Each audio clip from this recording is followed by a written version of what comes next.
Hello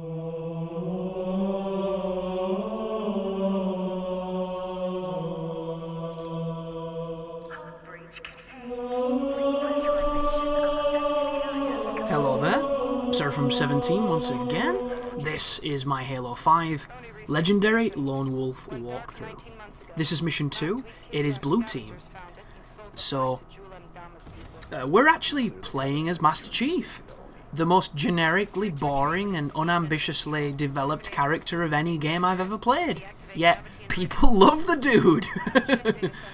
And I've got to say, I really liked him in the course of Guardians. I thought he was... once again, the dude's fucking boring. He's always going to be boring. There's not much they can do with him. He's a generic soldier guy who's had a rough deal and saved the world a few times. But there were some really nice moments, I felt, that I really enjoyed. And coming from somebody who is so cavalier with this series, I think that's the strength of the mystery in this particular one. I know who Cortana is, I know who the Chief is, I understand the basic concept of a lot of the Halo universe, but I'm not the person who paid attention to all the games, paid attention to all the files in the games, even, bought the novels that was written about, filling out the universe and explaining who the Didact is and all that kind of stuff, so... When I got to the end of Halo 4, I had no idea who that dude was. I thought he looked cool, wanted a boss fight, didn't get one. Judging by the boss fights in this game, kind of glad that I didn't get one, because... The ones that they've put in this have really been ramped up to try and compensate for that lack of challenge. They suck. They truly do. But this is the plasma pistol. When you fully charge this weapon, it will slowly tick down your ammunition, but if you hit an enemy elite, it will take his shield off and you can kill him with one bullet to the head. It is known as the noob combo. It's been called that since, I think, Halo 2. Might have been Halo 1. Once again, not a Halo guy. I've got a lot of Halo stories, though, just not the biggest Halo guy. I actually met Lummy on Xbox Live chat with a buddy of mine the night Halo 3 released. And I did nothing but shit on Halo, and he's a massive Halo dude, so he did nothing but defend it. It was a wonderful clash that we had that day.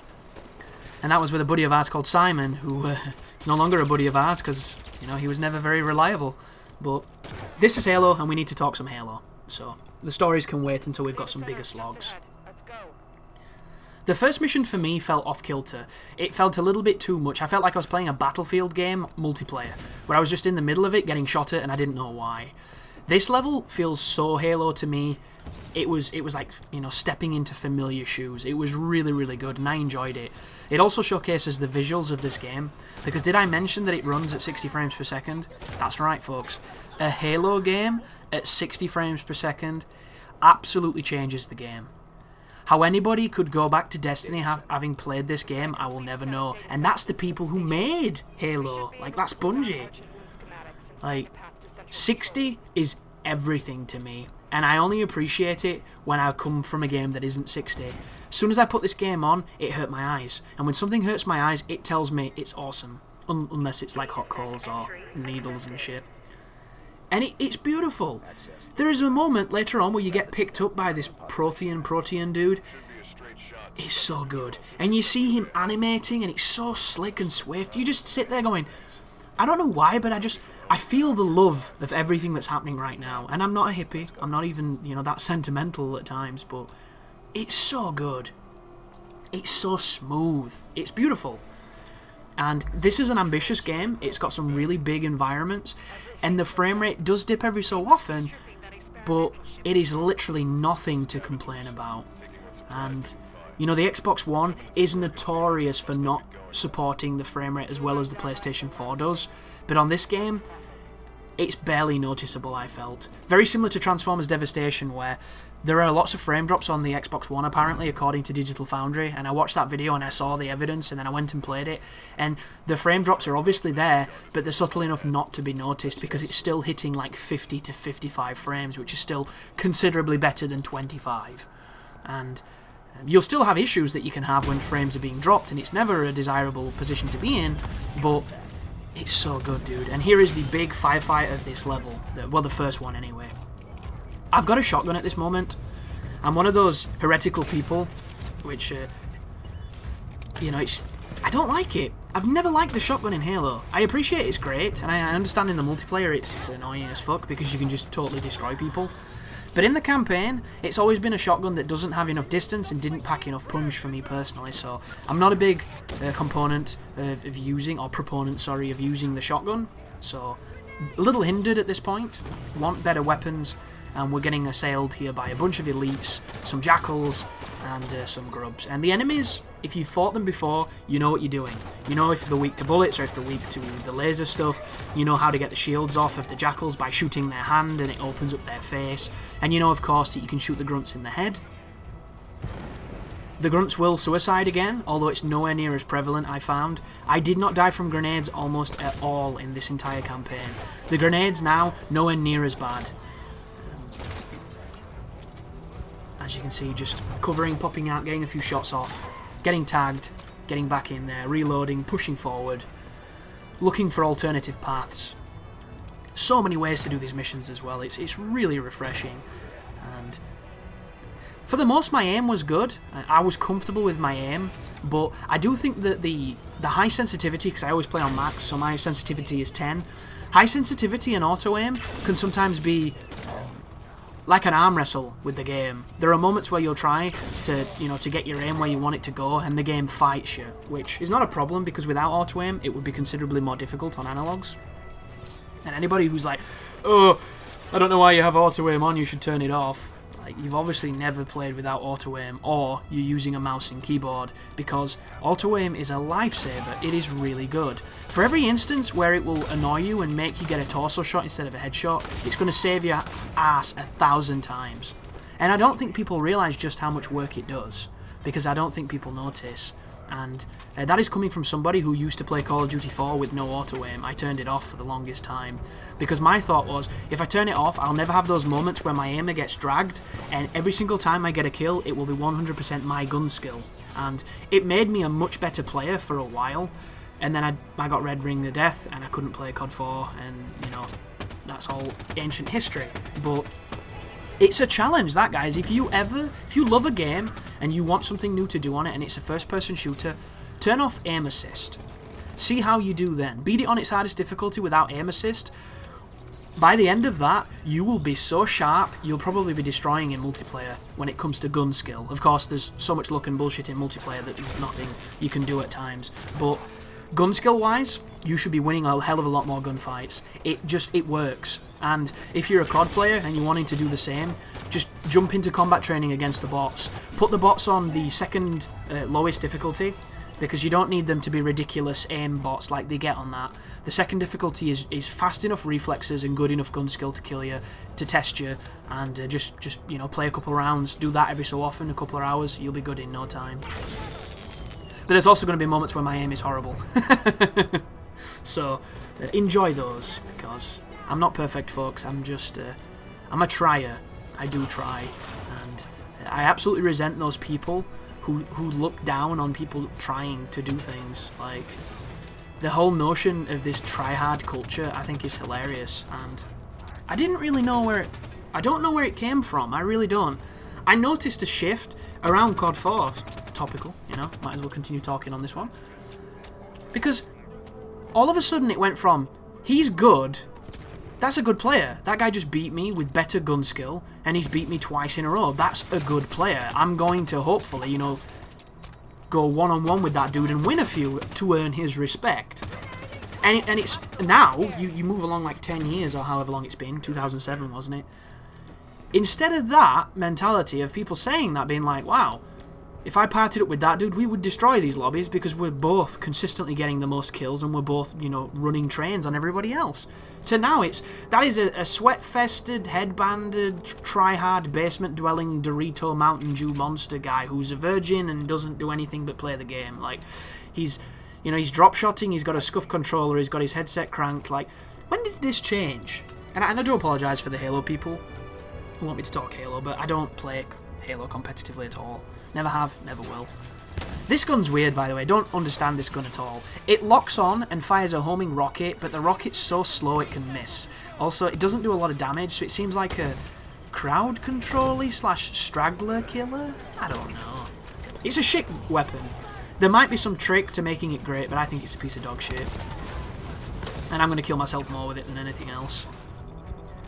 But I don't know where that mentality came from, but I hate it.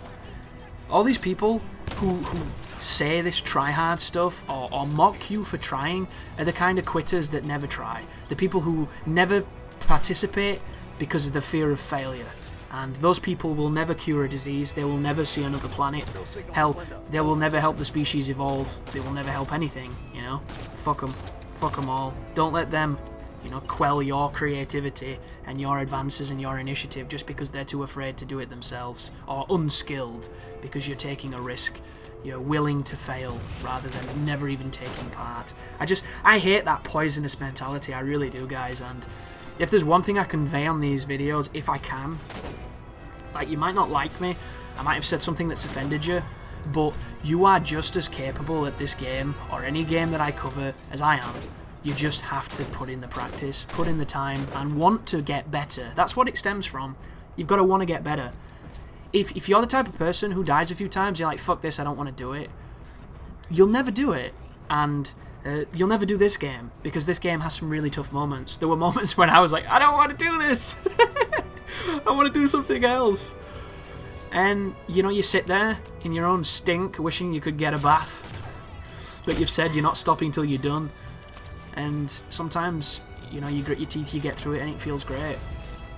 But how Halo is this level? You know, all the weird shit that they populate levels with that makes it a Halo. Like, I don't know what these square things do. I don't know the purposes of them. They could be a robot slipper.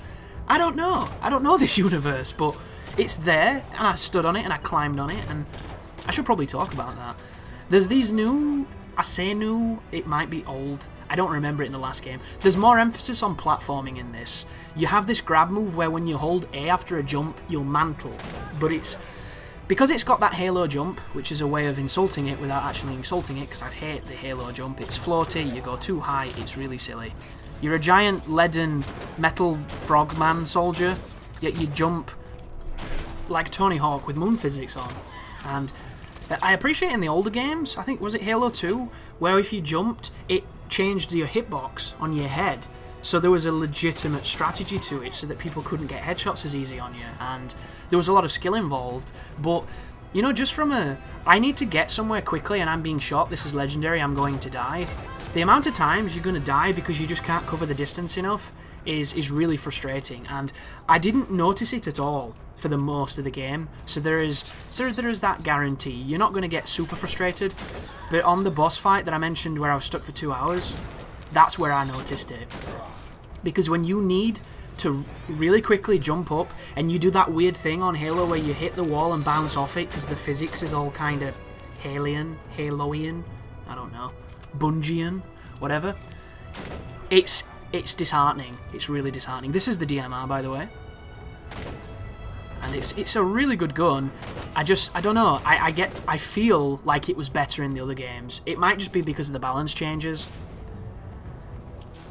I just don't understand this game at times. The little dogs, the crawlers, if you hit them in the head, it's an instant kill and it feels great. If you hit them in the jaw, like in the top of their neck, you can shoot them 4 times with some of the strongest weapons in the game and they're still alive. I'll never understand why they don't program popcorn enemies to die quickly and be satisfying. Like the grunts are a great example. If you get a headshot on a grunt, it feels amazing. If you don't, and you shoot him like 9 times, you're like, really, dude? What are you made out of? Really? And the dude uses all your ammo? Some of the worst stuff in the game. But there was a jackal. The running attack, it will only do the special animation when do you see that thing on the screen now, those 2 sideways arrows? Watch, there, that. When that's on the screen, you can do a power move. When it's not, doesn't do it. It just does a normal one.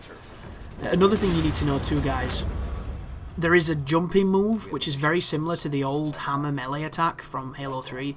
I think it might even be similar to a move in Destiny, because there's like a ground pound in that. But if you hold the punch button while in midair, you can guide and aim a circle. And when the circle completes, you'll do this super powerful dive bomb move. And it's really cool to do, it's really interesting, but on Legendary it's almost pointless out of certain moments, because if there's anybody else who can see you and you didn't stun them from that move, you're dead. Because it's so dangerous, and I'm going to try and use it if I can, But for the most, you will not see it. And it's not because I don't like it, it's just because it's just not viable. A really cool thing to know, though, the final boss can be stunned with it. It doesn't really help, because you'll probably already be dead, and you can't do enough damage to stun him again a lot of the times, but it's good to know. And then there's this. This is another moment that tells me, you know, straight up, this is Halo. Going into a room full of sleeping grunts and having this nice torch effect and the lighting active, really cool moment. And just, I love the particulates that are happening there with all the green embers and things. Just really beautiful visuals, real colour. And it's one of the things I've always appreciated about Halo. And I'm really critical of this series. I always have been. You know, Halo 1 was coming out on a new console and everybody was getting super hyped for it, and I played it in, I think it was at Curry's, and I was like, dude, this isn't even as good as Perfect Dark. Why is everyone excited about this game? I thought Half-Life was better. I still do. And even then, like, Half-Life was great, but I don't think it was as good as everybody made it out to be. All the stuff that came after it, you know, that it spawned, was incredibly influential on the industry, but I didn't get the same vibes for it like I did with GoldenEye. First time I played GoldenEye, it changed my life. And people say that all the time, you know, super flippantly, doesn't mean anything, they completely diminish the value of that statement, but it's true. And you know how I know it's true? Because I was getting ganked by two of my friends on 3-player split screen, and they were on the same team for some reason, I don't know why. But I didn't even know the controls. I'd never touched an N64 controller, and my friends had, so they intentionally just gangbanged me. They straight up wobbly H'd me on GoldenEye. And it was on Facility, I think.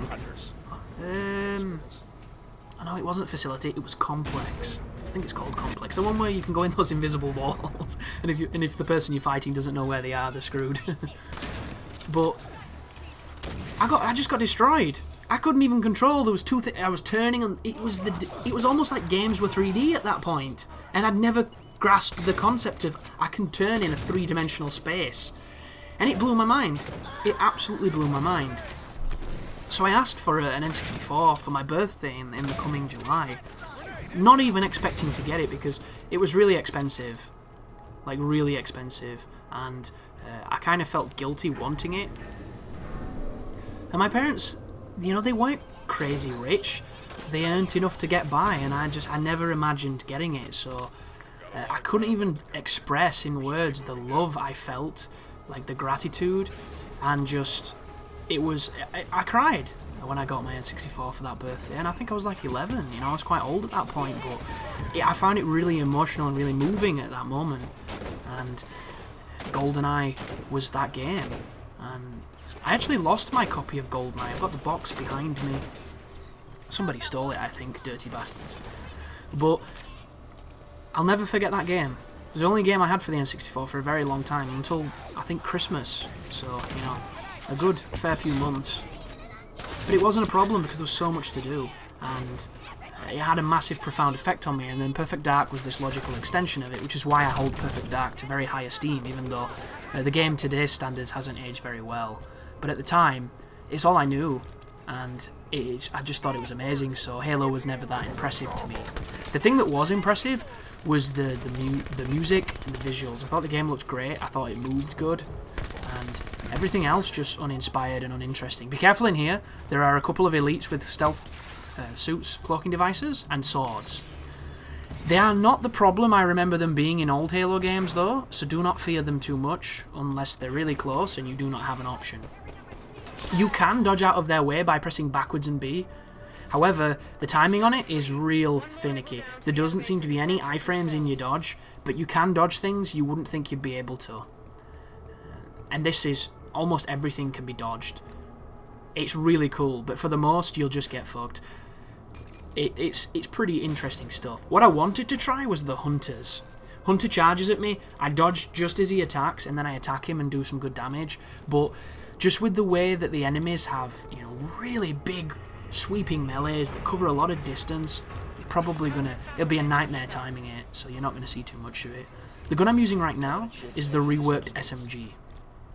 The SMGs were very prevalent in the second one, weren't they? Because that's what they were kind of marketing. The front cover, the Chief was holding 2 of them. I always found the dual wielding that game to be really underwhelming, but I missed it in the next one because they removed a lot of it, so only certain weapons could be dual wielded and certain ones couldn't, and then they replaced them with a few things. Like, I think I miss the brutes the most. I really liked killing the brutes, and I liked the brutes' weapons. Especially those little shotguns, those little... I used to call them, like, fuckers, or whatever they were called. Were they called chompers? I can't remember. You know what I'm on about, Halo fans. Those awesome shotguns that you could dual wield. And I like the brute shot as well. I think the turrets are almost like a brute shot in this game, and you're going to see me do a couple of turret strats. But they don't do the damage I feel they should. Can you remember in the old ones where the brute shot, you'd shoot somebody with it and it'd take 1,000,000 and be like, this R-speed feeding stupid rocket launcher thing does no damage. I feel like I've been sold short. Yet when a brute hit you with it on Legendary, your entire shield was gone. Like, where's that gun? I want his version of the gun. He is the boss version of that gun. But this is a double hunter fight, and if you ever fought hunters in Halo before, you know that they always generally come in pairs, and they are only vulnerable in between their armor. The spots that are vulnerable glow orange. You'll see orange blood if you hit it, and I think that this is a fight designed for co-op. I think a lot of the fights in this game are designed around co-op, and because I have a team full of idiots, it makes them much longer and more difficult than they need to be. So my strategy here for you folks is, up on these rooftops there is a whole bunch of different weapons. Try and get to the back of one of these dudes while maintaining eye contact on both of them, and then punish them. Hit them in the weak spot, do some damage, get them together, hit them with grenades, and just be in for a bit of a war, because this takes a while. And it's just because the way the AI works on Halo. When you get close to a hunter, they just know you're there. Like, I was recording Assassin's Creed yesterday. There was a dude who I triggered from a distance with a blow dart who was going to run out of this area. On my first practice run, he ran to the left. On this run, he ran to the right. So as I compensated to try and cut him off, I had eagle vision on so I could see him through a wall. I watched the computer, there was a building between me and him. It saw that I was trying to cut him off, and it changed its direction. So I changed my direction, saw that I was going to cut it off again, and it changed its direction again. Like, straight up just cheating. Like, fucking Street Fighter. You doing a 5-frame move, here's a 3-frame jab. Like, they cheat. And the hunters are the same. You get close to them, doesn't matter if you're crouched and making no noise, they generally turn around. Like, it's just one of those things. They know you're there when you get to a certain proximity, and it might be because the sliders on Legendary are all super high, or it might just be the way the game works, but when you bear in mind, every single enemy in this game knows where you are at every single moment. Because that's just the way that games work. That's how the AI is structured. There will be a hierarchy of responses that are dictated by what you do and the state of the world they're in. And when you kill one of the hunters, his friend gets all upset and green-eyed, and he starts doing a slightly more devastating move. But at this point, you just have to pepper him and hope your team's doing a better job than mine. But did you see that then? Did you see the hit markers? I love the hit markers on this game. I don't know if Halo's had them before, I cannot remember Halo 4 for the life of me, but they are such a simple addition, and I'm in love with them. I do not know how a game that is a first-person shooter can come out in 2015 and not have hit markers. It is essentially the same as having rumble on the controller. It is giving player feedback that is natural, dynamic, and organic to the game. There will be people that don't even notice those little pieces of information happening when you're shooting because they're too busy like, oh, I'm shooting the dude, this is great. But then the other people who know what they mean will know what that is. If you do not see them, or you don't hear them, if they make a sound, I don't think they do on this game, you know that you're missing. And you didn't need to see blood spatter, you didn't need to run up to him and see if he had a bullet in him, you saw it all because of the UI. The same way when you sprint, it tells you now you can do a charge attack, that is telling you that your weapon is functioning as it should. And it is so great, and I'm really happy that they've done it. And if it's been in there forever, just ignore my ignorance, but I don't think it has. But come over to here and press the button. We're playing as a guy called, I think, Spartan Jameson Locke. He's this really serious, angry black dude, and I love his voice. Super cool voice. And we're currently looking for Master Chief, because he's gone AWOL, which is absent without leave, if you don't know. And it is an acronym used in the military when a soldier does not do what he's meant to do, basically. It's when a soldier leaves his post and goes, because you can't just quit the military, folks. If you quit the military while you're still in contract with them, that's what happens. You are legally obliged to stay. So if you don't, you're essentially a criminal. And there is a pretty fantastic classic old Jean-Claude Van Damme movie that was released in America by the name, I think, of Lionheart, but we got it as AWOL, where told Van Damme leaves, is it like the French Foreign Legion or something ridiculous? And then he starts doing a bunch of street fights to pay for his brother's wife's kid and the rent and stuff. Crazy movie. I recommend it because it's you know, it's Van Damme when it wasn't embarrassing to watch Van Damme. And somebody's like, there's nothing to be ashamed of about liking Van Damme. It's like, there really is, dude. That guy has not been relevant or entertaining for fucking years outside of those adverts where he's got that fake mullet. Like, I often think to myself, because I often think about Jean-Claude Van Damme when I get a spare moment, he's just too godlike, that it was probably 97 where the last good Jean-Claude Van Damme movie happened. And I say good as in, you know, it had decent fights and it didn't make you want to turn it off. Then post that, there wasn't a single decent one up until, was it From Hell, In Hell, that prison one, which was actually a pretty decent film. But the rest have just been straight to DVD garbage, like straight up. And he's not on his own, you know, Steven Seagal's just as bad, only he's getting wider and becoming just one big floor-length coat. But I think it was Knockoff that was the last one that I actually enjoyed because it was so stupid, it was kind of entertaining. The film's a mess though, because it's edited together really ham-fistedly because I think half the film was cut, or it's real bad, it makes no sense. It's wonderful though in the fights and stuff, they're kind of silly. But I should really talk about mechanics at the moment. So, I haven't mentioned the restart checkpoint feature, or the down feature, which is something I need to talk about, because this walkthrough is going to be unique in that whenever I get downed, I'm going to restart. I am never going to show you a strategy that requires you to die. Other guides probably will, because in this game, when you get killed, you don't die. You have an opportunity for your team to come pick you up, and you can even request help for them to do it. And it's not super overpowered, but it's enough, and I recommend using it if you're not, you know, making a walkthrough or trying to help others, because it's really useful. But this entire walkthrough will be on the same life. There'll be tons of checkpoints, tons of checkpoint uses, because I die a lot in this. I'm not even going to try and sell the story that I don't die in the recording of something such as this, because I do. And the people who tell you that they don't die playing any game on the hardest difficulty are liars and egomaniacs, because it's just not true. But the revive mechanic will not be used, even though there are times when I wish I did. So use that to the best of your ability. But what will happen is, when you go down, if you pause it, there is obviously, you know, the resume from last checkpoint option. When you press resume from last checkpoint, outside of maybe 2 or 3 areas in the game, it's less than a second to do it. And I've come off playing Assassin's Creed Syndicate, where when I make a mistake and I press pause, go down the menu 9 spaces, because apparently restart checkpoint is less important than Uplay, the shop, the club, the fucking buy this, buy that, I'm French Canadian, and then there's restart checkpoint. So when you pick it, it takes an entire minute. And you might be like, well Chris, that's obviously hyperbole, why would it take a minute? I don't fucking know, but I've captured it. And when I'm at my capture card, I look at it, where it is, when I do it, and then I wait. And it's a minute every time. There are certain areas that might be easier to render, that are more isolated, that are a little bit quicker. But it is guaranteed 1 minute waiting.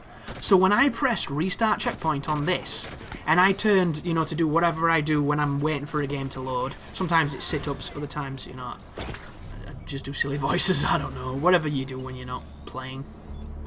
But I looked towards my computer, and I was back in the game. And it happens all the time. So, whoever is at 343, who optimised this game, this team of engineers, or designers, or director, I don't know who was the guy who was like, faster, faster, faster, faster. I want to marry him. I want to, you know, change gender and marry him. Or don't change gender and just run that purple flag. That purple flag is rainbow, isn't it? Rainbow flag, sorry. Purple's an awesome colour, there's nothing even remotely sexual about it. But I just think it's wonderful. It is somebody who's played Halo on Legendary and understands that you die a lot. And the one thing you don't want is to be sat waiting to die more. And that's exactly what can happen.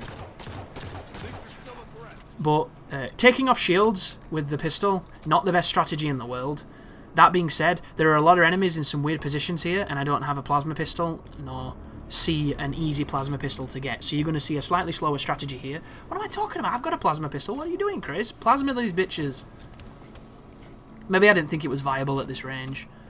A lot of the times, you know, I commit to certain strategies. Sometimes I deviate. It all depends on how it's going. And the one thing that sucks about a walkthrough is you don't see the fails. So you don't see how it's been going. For all I know, is the plasma pistol could have been getting me killed. And that's the reason why I'm favouring the straight-up Magnum.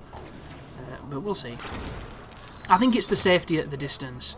You're very safe at this distance, just clipping on this cover. And here I go pushing forward, charging the pistol. I think this is a bad checkpoint too. I think if you push up, until you kill everybody, you'll go all the way to the beginning of this room. And it's a good 2 to 5 minutes. That winds me up so much, dude. So much. I don't get why it has to be so prevalent. Like, the AI do nothing but stand in front of you and crouch. That's all they fucking do. They barely shoot. Look at them stood around just doing nothing. They push you when they move forward. They get in your way. I'm just curious. Did anybody play this without 4 other humans or however many people you can have? Look at the carbine. I love the optics in this game. These iron sights are some of the nicest I've seen in a sci-fi game in a very long time. Just really fun to use. Oh, that's what I haven't explained either. If you aim in mid-air after jumping, your body automatically activates these jet boosters and it keeps you in mid-air, so you float and then you'll gradually float down. And it can be a little bit weird at first. I didn't know what was happening. There was some pop-up on the screen that probably told me about it. I already forgot it when it went. So every so often I'm like, why am I not falling? And then I cottoned on. I was like, this could be really useful. So if you want to jump and see over a box and you're at a distance where you're not going to get instantly murdered, it is a wonderful strategy. But be careful pushing up. See that? 2 little grunts almost killed me. They made no sound, and that is a criticism that this game needs to have forced at it, and I don't know if the old Halos were the same, but I recently picked up some Astro A40s off a buddy of mine by the name of Hobo Jesus. He is a friend of the channel and a true gentleman. And these are some of the best headsets I've ever heard. Outside of the bass, there's so much bass in this headset, it's kind of fucking crazy. But everything else, flawless in this headset. Cable's a bit shitty, but that's another tangent, I'm not getting off on one. An amazing headset that helps you hear everything. And if you've ever been on the fence over buying Astros, I say do it, because they're the best headset I've ever owned. I've had every single different kind of Triton, and it literally feels like I'm lifting weights with my ears. This headset, I barely feel like it's on. It's so good, and the sound quality is really nice. And I use it for everything. My iPod, you know, watching movies, watching TV shows, playing games, all that kind of stuff. You cannot hear anybody in this game sneak up on you. You can't do it. The only time you hear them is when they attack. If they have a charging move, if they have a dashing move, you'll hear that. It's very loud. But I literally was sat shooting a dude earlier on today. I turned around to try and find a gun because I ran out of ammo, which it should be called Running Out of Ammo 5 Guardians. And there was a knight behind me. And he shot me with a shotgun when I looked at him, because I think I get him a funny eye. A giant knight. He looked like a freight train just sat there picking his ass. And I didn't hear a thing. And it's at that moment when I realised volume's not going to help you guys. You're not going to know when you're being flanked until you get shot. And sometimes that's just too late. But it's a bit of a disappointment because the sound in this game is great. The music's great. Why can't we hear... Why do the enemies not make enough sound? It just doesn't make sense. We make sound. We sound like the bloody Walker from Aliens sped up. But that is the end of the first part to Mission 2. I will see you in the finale. Thank you very much for watching, and you take care now.